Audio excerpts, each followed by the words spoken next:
the sports betting network. This is the VSiN Morning Line on VSiN, the sports betting network.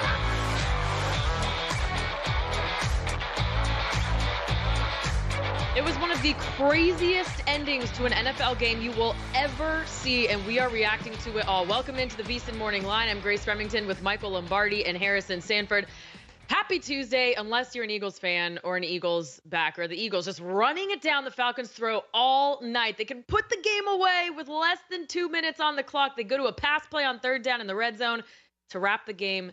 Saquon drops it, and Kirk Cousins, primetime Kirko, shows up, drives the field, 6 plays, 70 yards in just over a minute, caps it off with a touchdown to Drake London, and here we are with Atlanta winning in the most improbable way, 22-21. I'm still catching my breath. Michael, your reaction. Oh, my reaction started in the first quarter, Grace. Oh, my gosh. I mean, I'm so tired of this analytical, don't take 3 points. I mean, you just watched Pittsburgh kick 6 field goals last week and won the game. You watched them kick 6 field goals, but 3 points in the first quarter just isn't good enough. And I apologize. I feel badly for you. I understand you had that Eagle -1 ticket and it should have cashed for you. But this notion that we have to get touchdowns, that 3 isn't any good, that 4 is better, when if you just pay attention to what's going on in the league, you know, you understand that these games come down to the wire, particularly a team that was desperate like Atlanta, that knew they needed to get this game. To me, I get it. Philly's an analytical based. But at some point in the first quarter, the idea of football, the objective that Pop Warner invented with the game was to collect points. Collect points. He didn't say 4 isn't good. See, the whole problem with this theory is in basketball, shooting 3s are better than 2s because you have a lot of possessions. You can make up for it. In the NFL, you get between 10 and 12 possessions. You come empty, you might not be able to get it back. So, Harrison, for me, it was one of those where we'll talk about the final play of the game by the Philadelphia Eagle offense. But to me, this was a game that Philly knew they weren't in control defensively. Philly's offense wasn't running great, and they turned down points is a huge mistake. Yeah, they definitely turned down points, that's for sure. And if I'm an Eagles backer here today, I'm frustrated by the fact that they didn't do that. It didn't seem right for them to pass up on that opportunity in the first quarter. We could debate what happened in the fourth quarter. But for me, Michael and Grace, you also have to play defense. I mean, we're talking about a guy, Kirk Cousins, who had the Achilles injury going into this season. He said he wasn't 100%, and yet he wasn't touched. How on that last drive they could not get to him, and he just sitting back there picking apart the defense. It almost felt like it was flag football at one point here because he was just way too comfortable, and that was a trend throughout the entirety of the game. Absolutely no pressure on Kirk Cousins, and he's picking apart that secondary, and all of a sudden you got Eli Manning on the Manningcast saying, well, maybe they're scoring too fast. That's how easy it was for them to end the game, and it's really making me think to myself, how in the world can I have the Eagles in my Super Bowl circle if they're going to play defense like that, just sitting back and getting diced up? And we're talking about Kirk Cousins here. There's better quarterbacks in the NFL. There's better quarterbacks in the NFC.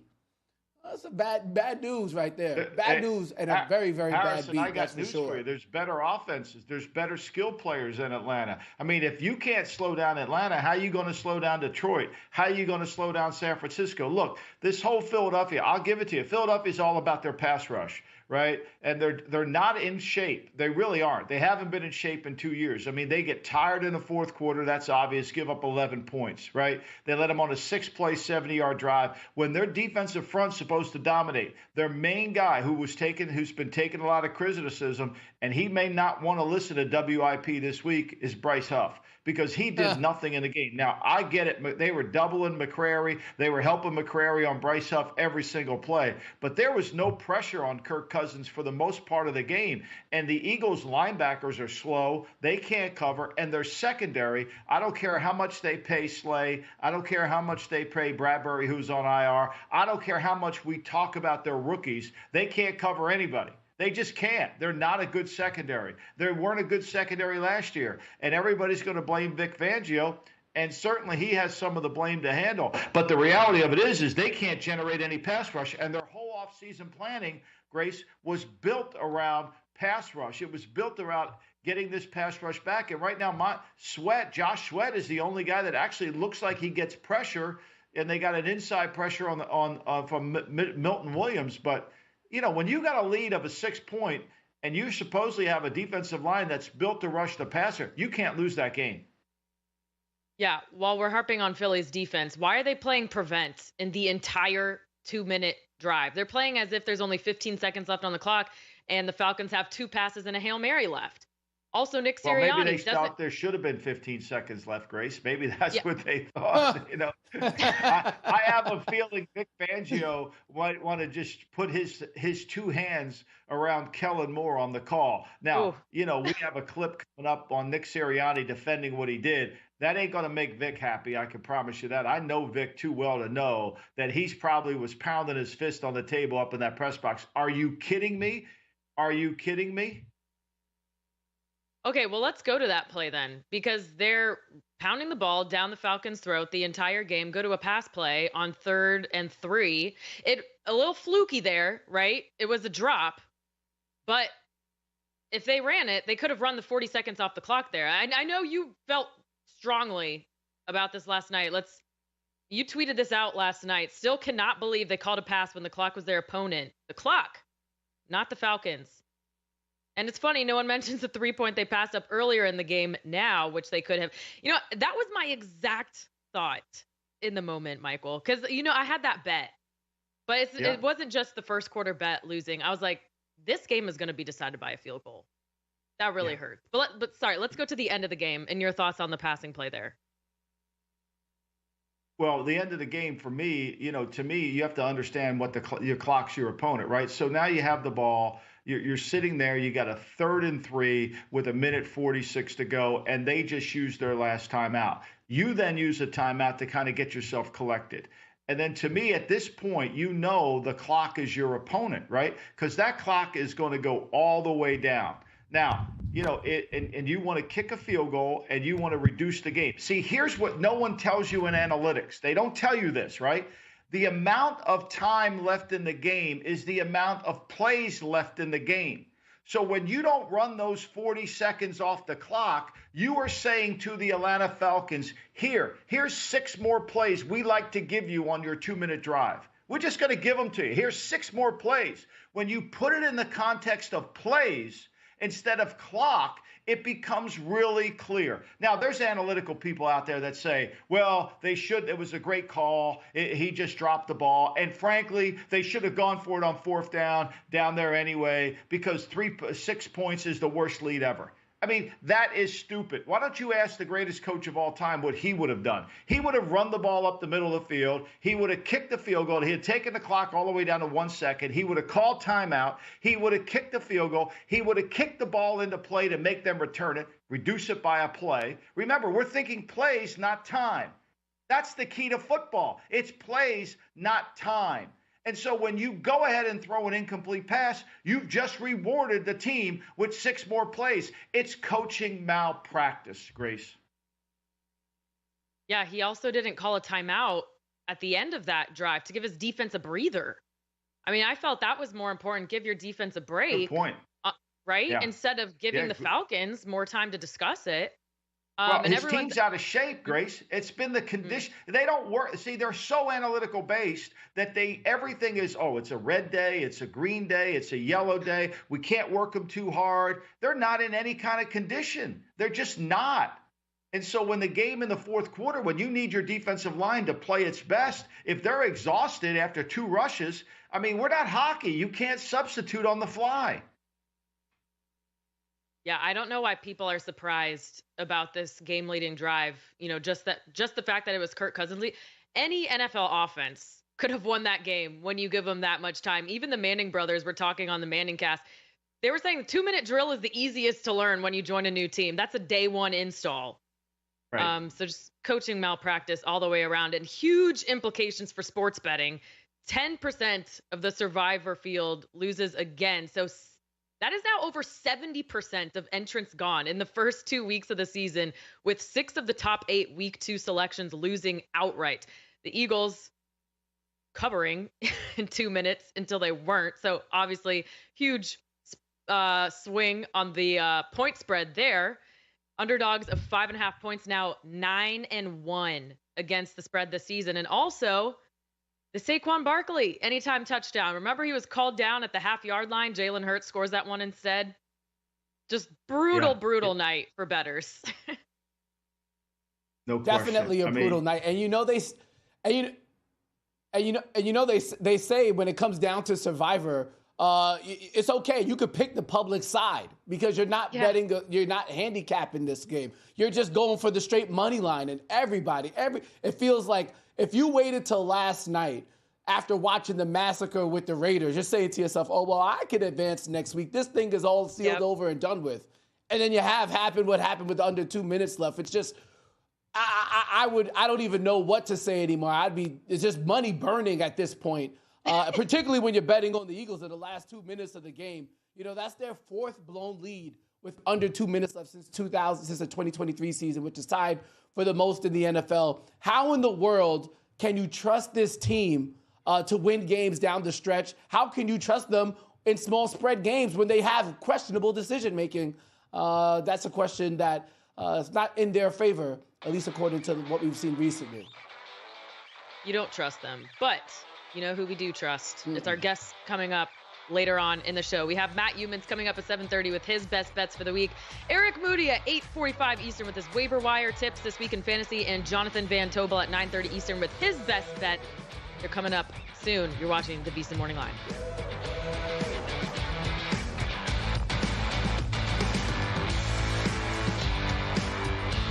Time.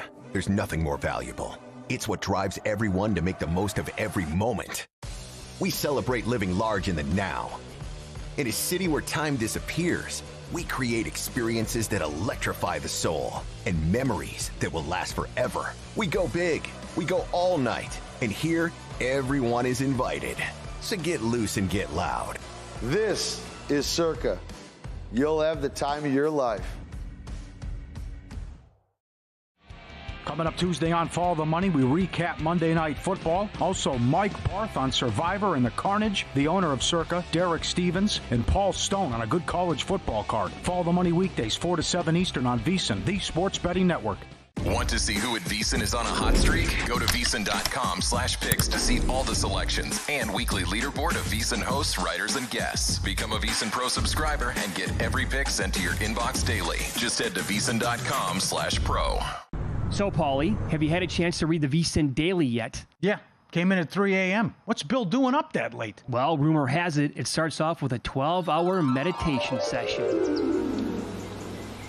Then he just pours himself over film and live TV, really focusing and taking it all in.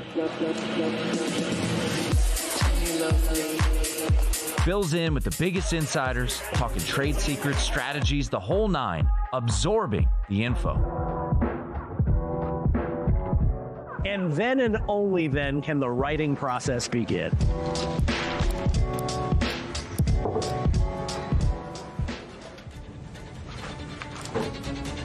In Las Vegas, Bill's late night becomes your early morning. Wake up to the very latest betting insights in your inbox with the VSiN Daily. Sign up for free at vsin.com/newsletter.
You're watching the VSiN Morning Line right here on VSiN, the Sports Betting Network.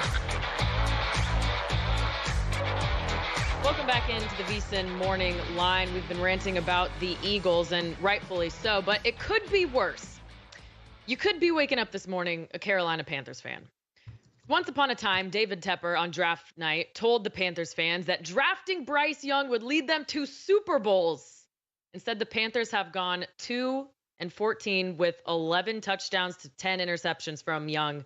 The Panthers being outscored a league worst 73-13 through their 0-2 start to the season. So now the Panthers putting Bryce Young on the bench. Andy Dalton will get the start against Las Vegas. They're turning to the red rifle. Michael, what was your reaction when you heard this news? Well, it's interesting. We got to take a moment to step back, right? So all off season, we were told by the great GM Dan Morgan, who was part of the Bryce Young selection. Remember, he was the assistant general manager at the Carolina Panthers, who'd endeared himself to David Tepper's wife, which is how he got the job, because when they fired Scott Federer, they just promoted from within, which makes tremendous sense since you've got rid of the main guy, but you promoted the second guy in command. You can't make this up in the NFL. So this offseason, Dan Morgan set out to build a team so that Bryce Young would look good. Spent enormous amounts of money to sign 2 offensive guards. They traded up to get another running back in the second round, using assets when they spent money on Miles Sanders, when they already had Chuba Hubbard on the team. They move up to get that. They signed Jadeveon Clowney and pay him a ridiculous amount, knowing that he's had one good year, but he could also fall off the tank based on injuries. So they put this team together. And then they hired Dave Canales to fix Bryce Young. That was the reason Dave Canales got the job, because he fixed Baker Mayfield. In his only year as an offensive coordinator, he allegedly fixed Baker Mayfield. Mayfield played better. There's no question. He did. He did help Baker Mayfield. So now he comes in under the demand to be able to fix Bryce Young. And so we don't see Bryce Young all offseason. We don't see him all summer. He throws 8 passes in a preseason game in week 3 of the preseason. And we're told then by Dave Canales that everything's fine. He's seen enough out of Bryce Young. Everything's great. Well, now after he's been behind 50-3 at the half in 2 games, and Bryce Young's averaged 4.4 yards per attempt passing, and the opposing quarterbacks have 124.3 quarterback rating on them, he's now decided it's time to make a move. And I frankly think, to me, this move should have been made in the offseason based on what we saw, right? Look, I think you need 20 games to evaluate a quarterback correctly. If you evaluate them too early, you'll make a mistake. If you don't wait long enough, they improve. 20 games gives you a season and then another month to really understand what the player can do. This was going to be his 19th game, and they benched him. I still don't know if he's any good. I know the numbers are horrendous. I know that. And I know they can't move the football at all. And I know they can't stop anybody. But Harrison, I'm not sure that Bryce Young is the only problem in Carolina. I think the hardest thing to do is to determine bad in the NFL. Now, I will say this will be the 3rd week in a row, 3 weeks in a row, that the line has moved away from the Panthers. They opened as a 5.5-point dog against the Raiders. Because of the announcement, it moved to 5. I'm not sure, Harrison, that makes any sense. Yeah, I'm looking at this game, and I'm overall looking at this decision, and I'm saying to myself, why? Like, I know Bryce Young has not played well, and I understand that he has been struggling to have confidence in the pocket. You could probably break it down more than I could in terms of his footwork in the pocket, which has been highlighted, and obviously there's the issue with his height. But what is the actual upside of Andy Dalton getting out there? He gets out there, and what happens if they mess around and beat the Raiders? Like, what? Then you can never go back to Bryce Young. What happens in that instance? I think you ride it out. And if it doesn't work, well, frankly, it just won't work. The worst thing that could happen, or maybe the worst thing that could happen, at least for Bryce Young, is he never has an opportunity again because Andy Dalton is out there. The worst thing that could happen for the Panthers is actually start to win games. Now, granted, I don't think they will. But I just don't understand the logic here with going with Andy Dalton. Maybe you want to keep the locker room together. Maybe because you see the spirits are down. But at the end of the day, I'm gonna ride the wheels till it falls off, because we know Andy Dalton is not the quarterback of the future. It's only week number 3, And let's be real. In fantasy football and in real life, a lot of these offenses suck right now. Point blank, period. Like, do you know Gardner Minshew's the only quarterback in the NFL with over 250 passing yards in week 1 and in week 2? Offenses are struggling all around. And yes, Bryce Young is one of them, but he's not necessarily an anomaly. He might be the worst of the bunch, but I would still run them out there. What do you have to lose versus what you Harrison, have to gain? I mean, but what Dave Canales is saying that, it's all on him. It's all on Bryce Young. He was hired to fix Bryce Young. That's what he came in for. He was supposed to be a guru, but there's no Rue in the guru. Like, we're getting no Rue. We're only 2 games. We got a Rue. You didn't even play the guy in the preseason. You didn't even play him. You didn't even play him in the preseason. You said to all of us in America, which I thought was the dumbest thing of all, you said, I've seen enough. Everything's great. Like, come on. Like, and again, Grace, I'll say this to you. It's remarkable. You wonder, everybody thinks the NFL is about winning. Every team wants to win. If you really wanted to win and you owned the Carolina Panthers, why wouldn't, and you're one of the richest men in the world. You've got unbelievable wealth. Why wouldn't you sit down and interview the greatest coach of all time and see what he thinks? I'm not saying you should hire him, but just interview him. Instead, you pick Dave Canales and Dan Morgan to run your organization. I mean, it's comical. And then you're going to tell the Carolina Panthers fans, who, by the way, you could have bought a ticket in Carolina for $1.80 on StubHub at any point in that game because nobody wants to see the team. He's not going to get a new stadium. Like, this is stupidity. And you ask yourself, how does this guy, as dumb as he is, make all this money? Like, it's unbelievable. How can you be so smart in business and be so dumb in football, Grace? It just blows my mind. Yeah, that's the question for a lot of these team owners. And I think you're right, Michael. It is a David Tepper problem. It is a Carolina problem. But right now, I want to get to why this was the final straw, why the Chargers game was the final straw, at least at this point in the season. Chase Daniels had a really great breakdown of Bryce Young's tape. He posted it on his Twitter page. Long story short, Bryce Young essentially has zero confidence. And the team's also trotting him out there with a lot of empty sets. I don't know why you're doing that with a quarterback who's not confident. He's feeling pressure that isn't there. There was 1 third down where he took a sack with plenty of time to throw, multiple Mississippi seconds. And he took the team out of field goal position. After the game, a reporter asked Deontay Johnson if he was surprised by the play calling. Deontay said, "We all are, but it is what it is. We're not the ones calling the plays." So to me, that type of quote makes me feel like Dave Canales was already losing the locker room in game 2. And you saw in Adam Schefter's report, he said this was Dave Canales' first big boy decision. So I think he's trying to get a message across. And this isn't final, right? Like, he only said this gives us the best chance to win this week. It's not the future. I'm not sure his eval is completely done with Bryce Young right now, but his confidence is so low. Sometimes you got to take those guys out and just be like, "Hey buddy, take the week off. Let's work on these things." Michael, what do you think? I think, to me, Canales is trying to make it out like it's his. He's trying to basically, what he's really doing is he's saying David Tepper's not involved. He's protecting David Tepper. That's what he's doing. And David Tepper, you're not going to tell me that David Tepper and his wife, who was intimately involved, was in the draft room.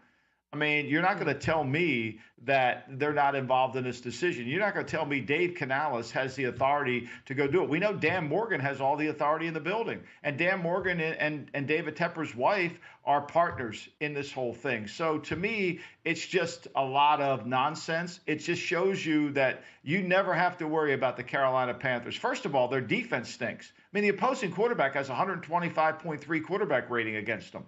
I mean, they can't stop the run. They give up 4 points. Now, you watched the Charger tape. I did yesterday. I mean, the Chargers had their way with them. They could have done anything. I mean, the Chargers just stopped. It got boring for the Chargers. They didn't have to throw the ball. They didn't have to do anything. J.C. Horn gets beat for a touchdown every single week. They have nobody to cover.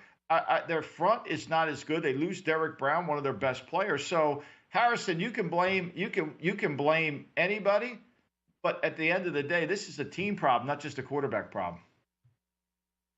Yeah, I agree with you. The entire team needs some help. That is for sure. I just go back to the Bryce Young decision. I just would have him out there. Let the kid have his lumps, and if it doesn't work out, it doesn't work out. Again, I think to myself, what happens if Andy Dalton actually does generate a win? You can't go back to Bryce Young. And I think that has to be considered as well. I would also say this. I would caution all those who think you can go into your survivor pool and just pick the Raiders to win this week. Because as we've seen, week to week, it's those heavy favorites that end up killing you in survivor. Yeah, I'm Tread not lightly, touching this one. as Walter White would say. Despite the line movement in Panthers' favor, absolutely not going near this team in any way or fashion. All right, coming up next, we got Matt Youmans with his best bets. You're watching the VSiN Morning Line.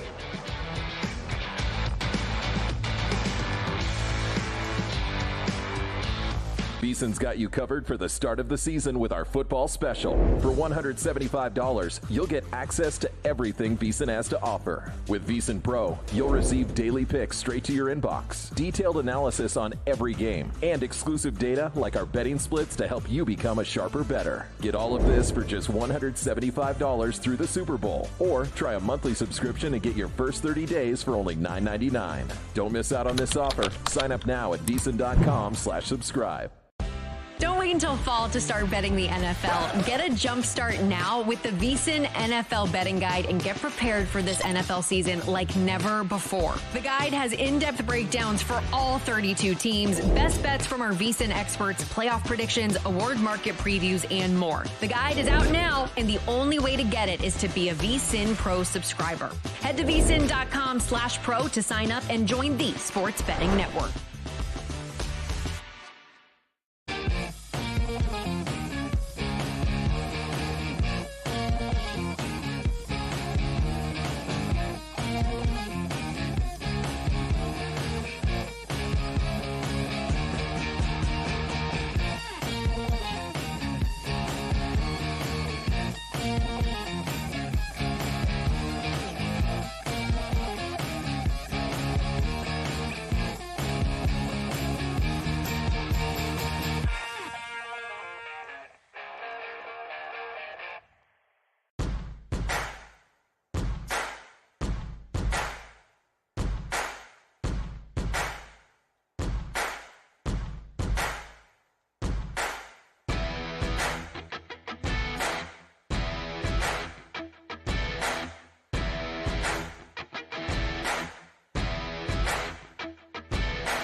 You're watching the VSiN Morning Line right here on VSiN, the Sports Betting Network.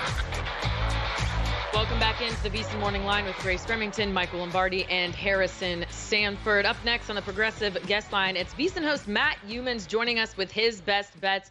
But first, Matt, before we get into week 3, we got to recap what happened in Monday Night Football. It was just brutal. 10% of the survivor field goes down, so that's over 70% of entrants gone. Eagles backers obviously lose the 5.5-point cover in the last final minutes of the game. And people who bet Saquon on an anytime touchdown, they got screwed over too. He was called down at the half-yard line. Jalen Hurts scored instead. So lots of bad beats last night. But what was your reaction to the game? Well, I couldn't believe my eyes watching the Eagles coaching staff and some of the moves that were made in that game last night. And, I thought the Eagles were going to be better this year with new coordinators, Kellen Moore, Vic Fangio.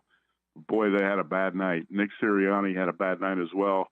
Early in the game, Eagles turned down a field goal opportunity on 4th and 4. Later in the game, when they have a chance to run the clock down to 1 minute, if they just run the ball, obviously I know you've talked about this, instead they throw it. And, anytime you throw it, you risk an incompletion, stop the clock, then they kick the field goal and just leave the door wide open for the Falcons and Kirk Cousins to go down the field. And one thing I was going to mention, with Vic Fangio is when you have an immobile quarterback like Kirk Cousins back there, how do you not blitz him? And I think the first 4 plays of that final drive, the Eagles did not send a blitz. In fact, they didn't send one until the Falcons got inside the 10-yard line. So it was a really bad night for the Eagles, and I was actually kind of hoping they would win that game and sneak out with the win because I thought that would set up the Saints for being an even better bet here in week 3, but I'm going to bet against the Eagles anyway because there were a lot of things I saw in that game that I did not like from Philadelphia on Monday night. Yeah, Matt, I agree. I think one of the things with all this coaching malpractice that was going on Monday night was I don't think Jalen Hurts looks very good. I think Jalen Hurts is one look and go. I think he has no confidence at all in staying in the pocket. I mean, he runs himself out of more plays than he runs into. Now, look, he made some great plays with his feet. We know Atlanta. I mean, that Atlanta defense is not going to hold up. They can't tackle. They're small. They really don't rush the passer. I mean, if one thing I think from the Monday night game that I learned is neither team, to me, has a legitimate chance to win a Super Bowl. I don't think Philly's good enough on defense. They can't rush the passer. Their secondary is poor. I don't think Jalen Hurts is playing well. Atlanta, to me, there's problems all over. When they play against a team that can rush, which Philly couldn't do, I think they're in trouble. But I felt like, and I'd love to hear your thoughts, I just didn't think Jalen Hurts is the same player we saw 2 years ago. I thought he was really hesitant, running out of the pocket and running away from a chance to make plays. Never have you seen this guy step up in the pocket and look down the field. He'll step up when it's quarterback draw, but not when it's a pass play.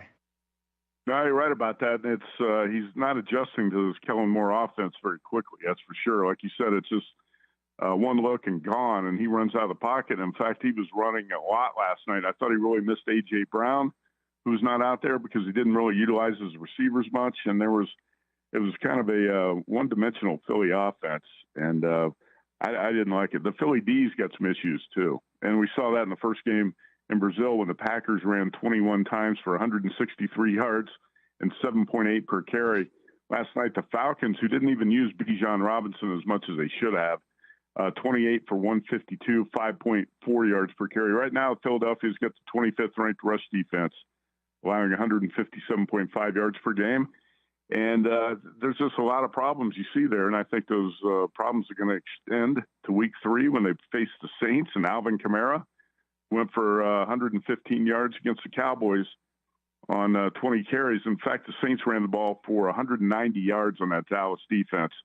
And I can't believe I'm saying this, but Derek Carr looks great in that Saints offense right now. Clint Kubiak is calling the plays, and it's amazing they've scored points on the first 15 drives, with Carr in this offense. So I'm going to bet on the Saints to keep rolling here because I don't think Philadelphia is going to solve some of these problems here in a week. There are plenty of books out there right now still showing Philly as a slight favorite on the road in New Orleans. There's Philly -1.5, -1. I'm betting the Saints. I'm taking the Saints here to move to 3-0 in week 3.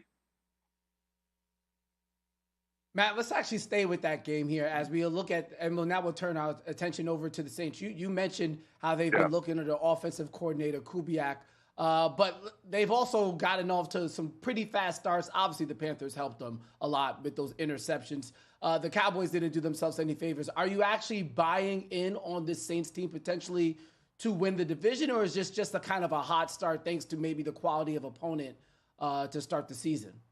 Yeah, that's a good question. I don't want to jump to conclusions and say the Saints are Super Bowl favorites. I'm not caught up in the fever right now, like a lot of people are betting the Saints on Super Bowl futures. But in that NFC South, it's certainly up for grabs.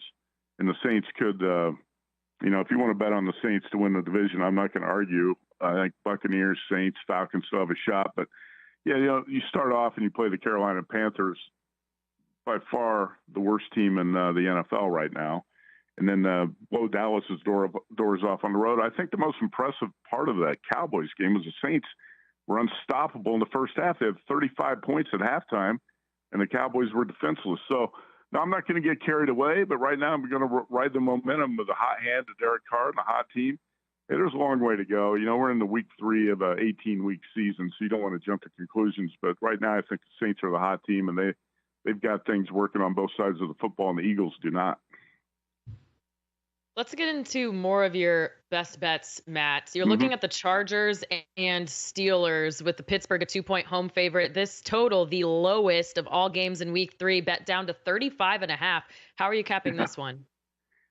Grace, there's so many boring, bad football games each week in the NFL. We saw a bunch of them in week 2, and this might be one here in week 3 because this Steelers is the way they play. And I think you're going to see more of it here because Jim Harbaugh wants to run the ball. He's got Justin Herbert on a bad ankle, which I think is going to limit his mobility in this game against the Pittsburgh defense, and that's going to be bad news for the Chargers. If you look at the Steelers' D so far, allowed 226 yards, 295 yards, plus 5 in turnovers, but they've been very good against the run, number 5 in rush defense, 76.5 yards a game. What the Chargers are going to want to do is continue to run it with J.K. Dobbins. Like I said, with Herbert's mobility limited, Chargers they've been impressive. I was a huge Chargers proponent here in the summer and the offseason, saying I'm playing the Chargers over 8.5, and I took a shot on them to win the division. But let's not kid ourselves, because right now they've played the Raiders, who were awful in week 1, and the Panthers in week 2. So you can't get too carried away and plan a parade here because the Chargers got a lot yet to prove, and they're not going to be able to run the ball over the Pittsburgh defense like they have so far against the Raiders and the Panthers. So I actually like the Steelers here, but a lot of these games we're watching are turning into field goal kicking contests. And that said, the Steelers leading the way with that, and I'm not going to lay any points here, the 2.5 out there on Pittsburgh. I'm actually going to play the money line here at minus 125 because it's not going to stun you if the Steelers win a game, something like 13-12 or 15-14. So I don't want to lay any points with this Pittsburgh team right now, but I do like the Steelers to win this game. Okay, so another money line play that you could make is the Ravens going to Dallas. I mean, the Ravens have not looked good on defense. Zach Orr, 3 years in the league as a coach, as the defense coordinator, haven't been able to adjust. I mean, allow the Raiders to dominate the second half, the third, fourth quarter, and win the game, even though they had a 10-point lead. But you like the Ravens against the Cowboy team this week? Well, it's more about I don't like the Cowboys, too. And I know they blew the Browns' doors off in week 1, but let's look what the Cowboys did in week 2 when they got schooled by the Saints and gave up 35 points in the first half. Michael, the Cowboys couldn't run the ball. And, they bring back Zeke Elliott, and, we know he's going to be limited in what he can do. But the Cowboys against New Orleans ran it 21 times for 68 yards, 3.2 a carry. And Baltimore right now has got the number 1 rush D, 49.5 yards per game. And with an 0-2 Ravens team, I think the sense of urgency is going to be much greater for Baltimore. And a lot of times, I said this last week, I would not play the Ravens in Survivor last week because I've seen this too many times. They flop at home when they're favorites too often. And a lot of times the Ravens are better on the road. They're certainly better in the underdog role, and that's when I prefer to play them. Well, 0-2 now. They probably feel like the dogs, even though they're 1-point favorites. I like the Ravens here on the road, but it's also partly a fate of the Cowboys because I'm just not impressed by what I see from Dallas so far. Matt, real quick before you get out of here, any thoughts on Survivor for this upcoming weekend? Well, I think the Bengals are going to be the consensus choice. You know, as 8-point home favorites against the Commanders. I'm not sure if I'm going to go that direction, but I can tell you, I was thinking about playing the Raiders, and that was before the Bryce Young news broke that he got benched because I could not see Bryce Young leading the Panthers in here and winning this game. It's a classic flat spot for the Raiders because they felt like they won the Super Bowl in Baltimore. They were smoking cigars in the locker room and celebrating. But I'm not going to play the Raiders this week because I think the Red Rifle, Andy Dalton, gives the Panthers a much better shot to come in here and win that game. Matt Youmans, host of VSiN Primetime. Thanks so much for joining us. Thanks, Matt. You bet. Thank you. All right, coming up next, we're getting into fantasy studs and duds on the VSiN Morning Line. In the heart of downtown Las Vegas, a sports oasis awaits. Stadium Swim, the ultimate outdoor amphitheater, built for the ultimate sports fan, with a colossal screen that brings the game closer than ever. Reserve a daybed, private cabana, or lounge in the center of it all. 6 pools to dive into as the game heats up. And the best part, there's never an off-season. Open 365 days a year. Stadium Swim, it's always spectator season. Looking for the ultimate sports betting podcasts? VSiN has got you covered. With a wide range of podcasts covering every major sport, we're here to help you make smarter bets every season. The Baseball Betting Show with Greg Peterson gives you daily insights into finding value on each day's MLB card. And check out Long Shots, where we deep dive into the world of golf betting, providing you with expert insights to help you bet every tournament. Find all of these podcasts and more at VSiN.com/podcasts or your favorite podcast platform.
You're watching the VSiN Morning Line right here on VSiN, the Sports Betting Network. Welcome back to the VSiN Morning Line. Harrison Sanford, Michael Lombardi joining you right now to discuss fantasy football going into week 3. And if you're like me, it has been a rough go of it in fantasy football. Offenses are absolutely not clicking in the way that you would expect to so far throughout the fantasy football season. So if you're an unders bettor, it's been great. If you're a fantasy football player, however, it has not been for a lot of teams. We'll get into some fantasy studs and duds in here just in a moment. But, Michael, there's been a rash of injuries in the NFL per usual, but this time to some really quality fantasy assets. You're looking at a guy like Cooper Kupp, Puka Nacua out there for the LA Rams. We saw the news yesterday as it pertains to Isaiah Pacheco with the broken fibula. Obviously, Tua Tagovailoa is going to be out for some time now after suffering the injury. So that's a concern not just for the quarterback position, but also for his wide receivers, Jalen Waddle and Tyreek Hill.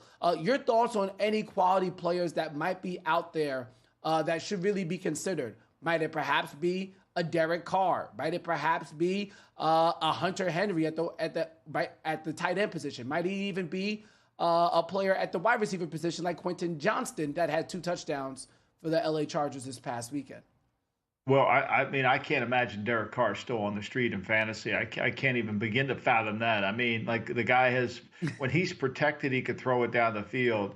And Shaheed has been sensational as his deep threat. He averaged 25 yards a catch last week against the Cowboys. So I can't imagine that. Hunter Henry's been outstanding all season long for the Patriots. And one thing, with the way the Patriots are set up offensively, is they want to throw the ball in the middle of the field. Brissett trusts Hunter Henry. They have a good combination. They have good chemistry between each other. So for me, I think both those guys make a lot of sense here in terms of adding them to your roster. The Chiefs are, the running back situation for the Chiefs, I don't know where they go for that. I think they're going to have to find somebody off the street that could help them. Steele is a nice player, good story, all that. UCLA free agent makes your team, but they're going to have to find somebody. Unfortunately, there's not a lot of prospects out on the street, whether it's Boston Scott or Matt Brenda. I mean, I think those are the only 2 players that they could add to the team right now, but we'll see. I think that's the one to monitor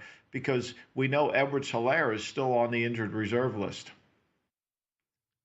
Yeah, and it feels like, especially with that Hollywood Brown injury as well, that the stock is going to be rising on players like Rashee Rice or Xavier Worthy in fantasy football. So definitely something to keep attention to as we go forward. All right, now let's look at overall studs and duds, and let's predict if this is maybe a time where you hold on to a player or sell them at their highest value. And we'll go with the stud first. We'll start with Alvin Kamara. He's been spectacular. RB number 1 across all platforms for the performances that he's had through the first 2 weeks. But there's also something to be considered for, number 1, Michael, his age. And number 2, we can't be remiss of the fact that his week 1 performance came against the Carolina Panthers. Is this sustainable under new offensive coordinator Clint Kubiak? Or should you look at this as an opportunity to potentially get a player at the wide receiver position or another running back because of how high or how well Kamara has been playing? Kamara shocked me. I mean, if you just studied Kamara in the offseason, he was trending downward. And even the Saints thought he was trending downward because he's the one player they didn't renegotiate his contract on. They did not renegotiate his contract. They basically let him stay at his cap number the way he was because I don't think they wanted to add any more acceleration. And he has looked like the Kamara of old, to be honest. I see him with the explosiveness. He's been very effective. So I think I would stay with it. I mean, to me, I trust my eyes more than I trust the past tendencies. It's like Josh Jacobs. His numbers were trending down last year when he played for the Raiders. But this year, he looks like he's gained himself back. So I think you got to trust your eyes and maybe not so much the past history.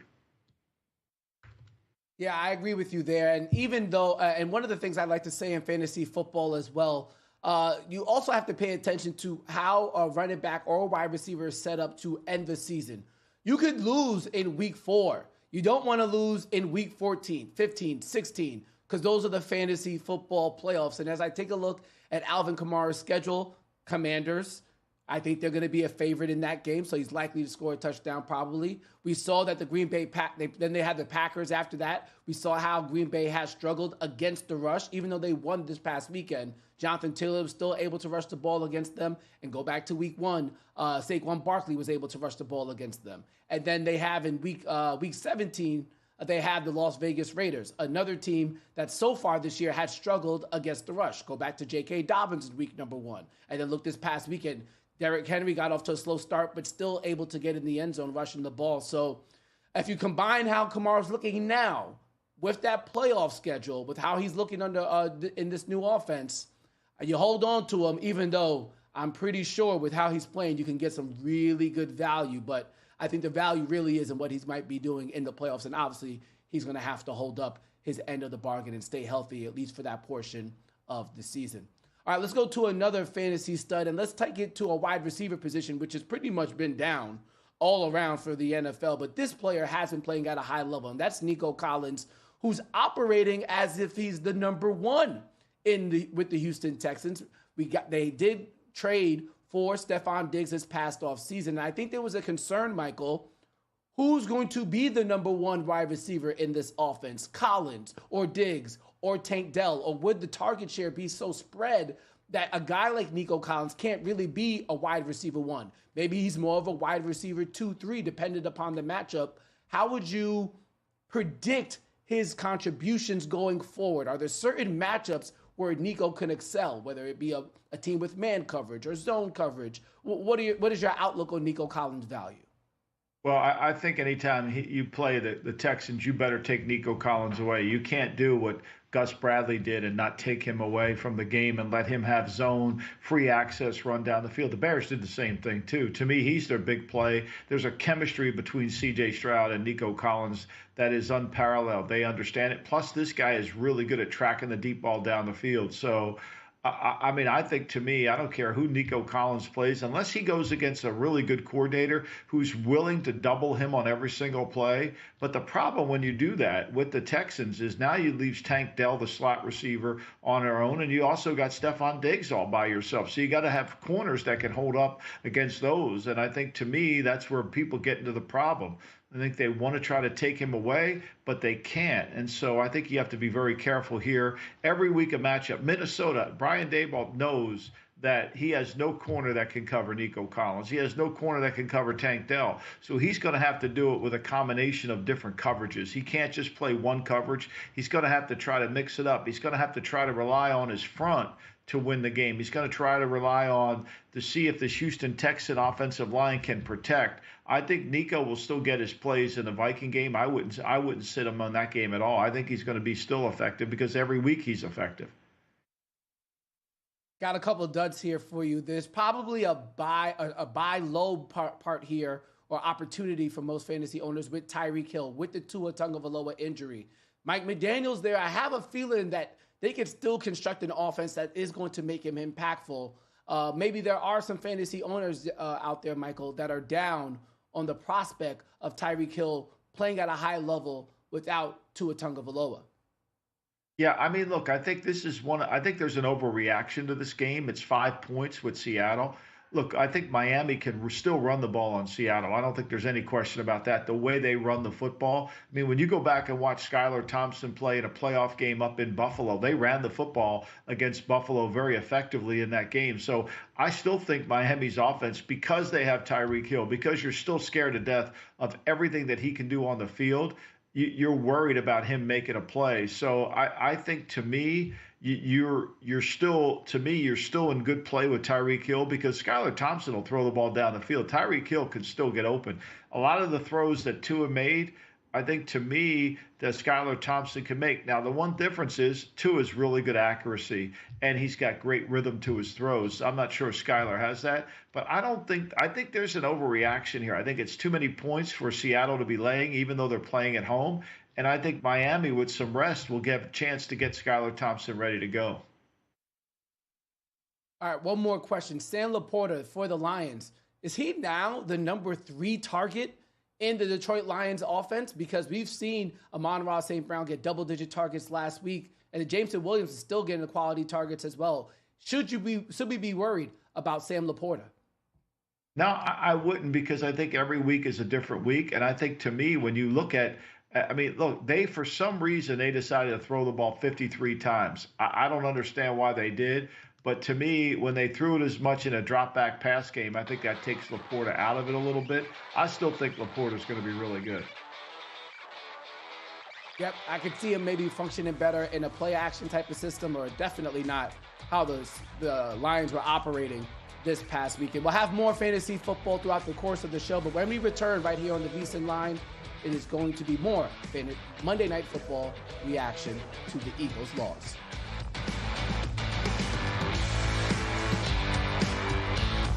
A new football season means a new lineup on VSiN. Start your day with sharp betting analysis